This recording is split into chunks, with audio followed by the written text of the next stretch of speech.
বেশ কিছুদিন পর আবারও আপনাদের জন্য একটা নতুন ভিডিও নিয়ে এসেছি। আজকে দেখুন আমাদের যে কাজটা চলছিল সেই কাজটার অনেকটা প্রোগ্রেস হয়ে গিয়েছে। তার মধ্যে আপনারা এখন দেখছেন থার্ড ফ্লোরের যে গাঁথনির কাজ এবং রুম ডিভিশনের কাজ সেটা অলমোস্ট কমপ্লিট হয়ে গেছে।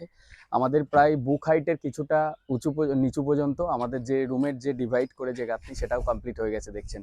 তো আপাতত আমরা এটা থার্ড ফ্লোরে আছি। তিনতলার যে কাজ সেই কাজটা চলছে সম্পূর্ণ। দেখুন আমাদের এদিক দিয়ে যে আউটসাইডের যে ওয়াল সেই ওয়ালের প্রত্যেকটা মানে উইন্ডোর ডাউন পর্যন্ত প্রায় কমপ্লিট হয়ে গেছে। এদিকে কলমগুলি আমাদের ঢালা আছে, তো আমি তারপর আপনাদেরকে পুরোটা দেখাচ্ছি। দেখুন আমাদের এখান থেকে যে এরিয়াটা আছে এই এরিয়াটা দেখছেন আজকে এখানে মশলা বানাতো, এবং নিচেতে দেখুন আমরা যেখানে অ্যাটাচ বাথরুম থেকে শুরু করে রুমের যে ডিভিশন তার জন্য যে পার্ট সেটা করে রেখেছি।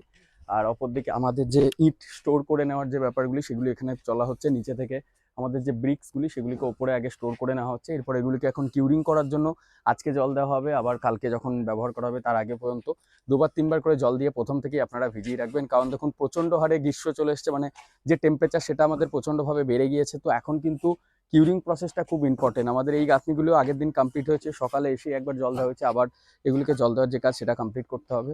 তো আপাতত দেখুন এখানে আমাদের কাজের প্রসেসটা চলছে, আমি আপনাদেরকে আরও দেখাচ্ছি। এদিক থেকে আমাদের যে এই কাজটা হচ্ছে, আমি পুরো এরিয়াটা কিভাবে ডিভাইড করা হয়েছে রুম এবং কোন জায়গাতে কিভাবে, এখানে দেখুন আমাদের যে উইন্ডোর এখানে নিচেতে যে স্ল্যাব করা হবে তার জন্য বালি দিয়ে প্রথম একটা করে ইট রাখা হয়েছে। তারপর এই দাদা আজকে এদিকের গাঁথনিটা করছেন, উনি এখানটা এই এরিয়াটা এখনো শুরু হয়নি। এদিকে ব্যাক সাইডেরটা এদিকের ওয়ালটা আজকে কমপ্লিট হবে না, আজকে এদিকটাই কলমের থেকে এদিকের ওয়ালটা কমপ্লিট করা হচ্ছে। আর এখানে ইটগুলি আমরা স্টোর করে দিচ্ছি। এদিকের জায়গাটার যে স্পেসটা আছে সেই স্পেসটা কিন্তু একটু তেড়াছে, অনেকটা এল এবং ব্যাকা টাইপের আছে। তার জন্য কিন্তু কিছু কিছু রুম এবং কিছু কিছু ওয়াল আমাদেরকে সেইভাবেই করতে হচ্ছে। কিছু তো করার নেই, দেখুন যে জায়গাতে কাস্টমারের যেমন আপনি স্পেস পাবেন সেই জায়গাতে আপনাদেরকে সেইভাবেই কাজ করতে হবে। আর মানে ওই মানিয়ে গুছিয়ে মনের মতো করে একটা করতে হবে। দেখুন এখান থেকে দেখলে জিনিসটা বুঝতে পারবেন, এটা একদম এরকমভাবে তেরছা হয়ে আছে। এই রুমটা একটু বড় হচ্ছে ঠিকই, কিন্তু এর সাথে একটু স্পেসটা যদি দেখতে চাই আমরা একটু কৌণিকভাবে হয়ে যাচ্ছে। তো যাই হোক সেটা ম্যাটার না, এখন আমাদের পুরো যে কাজটা সেটা দেখুন এখান থেকে রুমের এদিকের ওয়ালটা উঠে গিয়েছে এতদূর পর্যন্ত। এখানে আজকে এই ওয়ালটার কাজ চলছে, এর সাথে সাথেই এদিকে বাকি আমাদের যা যা কাজ চলছে আমি আপনাদেরকে দেখাচ্ছি সম্পূর্ণ। এখানে এই রুমের এরিয়াটা দেখুন, এখান থেকে এই যে কলম টু কলম এটাকে ডিভাইড করা হয়েছে। এই যে ওপেন স্পেসটা রয়েছে এই স্পেসটা আপাতত আপনাদের আমরা একটা ওপেন কিচেন রেখেছি, সেটার ভাবনা চলছে। আর আমি আপনাদেরকে যে পুরো এরিয়াটা সেই এরিয়াটা দেখাচ্ছি, তার কাজটা একটু দেখাচ্ছি আপনাদের। প্রথম আমরা এটা একটা কমন স্পেসেস যাওয়ার জন্য আমাদের শুরু হয়েছে এখান থেকে, একদম সিঁড়ির মুখে আমি আছি দেখুন বর্তমানে। এখান থেকে শুরু হওয়ার পর এখান থেকে যখন আপনারা সিঁড়ি দিয়ে উঠে আসবেন, সিঁড়ি দিয়ে উঠে আসার পর এই রুমটা পুরোটা শুরু হবে। এখানে আমাদের যে জায়গাটা রাখা হয়েছে এই সাইডটা কিছুটা একটু স্পেসটা বাড়ানোর জন্য মানে বেড়ে আছে, তার জন্য এই জায়গাটাতে মেবি আপনারা কোনো টাইম ভগবানের যে ডিজাইনগুলি হয়ে থাকে সেই ইন্টেরিয়ারের ডিজাইনটি করতে পারেন। এদিকে আমরা এই জায়গাটা একটা লিভিং রুম রাখা হয়েছে। এখানে দেখুন লিভিং রুমটা একটু স্পেস অন্যান্য রুমের থেকে একটু বড় রাখা হয়েছে। দেখুন প্রথম একটা জিনিস বুঝতে হবে, আমার কাছে যতটা এরিয়া আছে আমি সেই জায়গাটাকে ইউটিলাইজ করেই কাজটা করতে হবে। আমি চাইলে তো আর এখানে বাড়াতে পারবো না। এবার অনেকেই বলতে পারেন যে না এর থেকে বেটারও এখানে ডিজাইনটা করে, তো এখানে আপনি পুরো জায়গাটা দেখুন আগে। এখানে যে এরিয়াটা রয়েছে এই এরিয়াটা আমার এমনি এই যে জায়গাটা এরকমভাবে তেরছা হয়ে আছে, তো তার মধ্যেও আমাকে তো কাজটা করতে হবে। তো সেক্ষেত্রে আমি একদম সিঁড়ি থেকে উঠে এসেই এই জায়গাটা লিভিং রুম, এখানে সোফা বা টিভি ক্যাবিনেট যেটা আপনারা চাইবেন ভবিষ্যতে সেটা করতে পারবেন। এই টিভি ক্যাবিনেট বা এই লিভিং রুমের সাথেই একটা অ্যাটাচ করে এখানে একটা রুমের দরজা রাখা হয়েছে। আমরা চাইলে এই দরজাটা এই সাইডেও রাখতে পারতাম। দেখুন এখান থেকে একটা কমন স্পেসেস দেওয়া হয়েছে, এটা দিয়ে সোজাই গিয়ে তারপর পরের রুমগুলিতে যেতে হবে। এখানটা আপনার বলবেন এইভাবে না রেখে মিডিলেও তো লিভিং রুম করা যেত, একটা ভেবে চিন্তেই করা হয়েছে। এটা দেখুন আমাদের সিঁড়ির পজিশন, এখান থেকে আমরা প্রথম উঠে এলাম।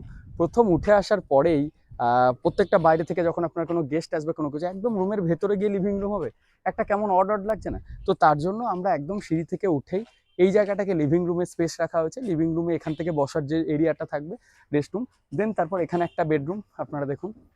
এই বেডরুমটা আমি আপনাদেরকে দেখাচ্ছি। দেখুন এখানে একটা বেডরুম, এটাও কিন্তু নেহাত মানে যে খুব একটা ছোট তা না, স্ট্যান্ডার্ডের থেকে একটু বড় আছে। আর এই যে কলম টু কলম এখানটা এক্সটেন্ড করা হয়েছে না 1.5 ফুটের মতো, এখান থেকে আমরা কিন্তু এটাকে একটা ওয়ার্ডরোব করে দিতে পারবো, মানে একদম ফুল এখান থেকে পুরো এই ওয়ালটা নিয়ে। অনেক সময় যে আমাদের আলমারির যে প্রয়োজন সেটা কিন্তু ফুলফিল হয়ে যাবে, আর নতুন করে আপনাকে আলমারি কিনতে হবে। এই দেখুন এই কলম টু এই কলম, আর এখানে দরজা হয়ে যাচ্ছে, তো ডোর অটোমেটিক্যালি খুলে একদম ফুললি এখানে লেগে যাবে। ডোরটা এই সাইডে এত দূর পর্যন্ত থেকে গেল, এটা আপনার পুরো সম্পূর্ণ ওয়ার্ড্রপ হয়ে গেল, মানে ওয়ালের মধ্যে যে বিষয়টি থেকে থাকে। আর অপরদিকে আপাতত আপনাদের দেখুন আমাদের কাজ আপাতত চলছে। এই রুমটাও আপাতত যে সেপারেট করা, ডিভাইড করার ব্যাপার, এটা সম্পূর্ণ হয়ে গেছে। 5 ইঞ্চি ওয়াল আছে বলে আমরা এটাকে করে দেওয়ার পর এখন রেস্ট দেওয়া হয়েছে। আর আপাতত ঢুকে এইভাবে কাজটা আপনারা সোজাই চলে যাব আমরা। সোজাই যাওয়ার পর এখানে আরেকটা রুম রাখা হয়েছে, যদিও এটা ওয়াল হয়ে যাবে পরে। আর এই সাইডটাতে আমরা কিচেনের পার্ট করতে চাইছি। আর আপাতত এখানে একটা কিং বেড রুম রাখা হয়েছে, রুমটা দেখো বড় আছে অনেকটাই, আপনারা দেখছেন। আর এটা অ্যাটাচ বাথরুমের সাথে হবে। এখানে দেখুন প্রত্যেকটা ছেড়ে রাখা হয়েছে চাবির ঘাট, যাতে আমাদের অ্যাটাচ বাথরুমটা যখন করা হয় সেই জায়গাটাতে কিন্তু সঠিকভাবে এটা ম্যাচ করে নেওয়া যায়।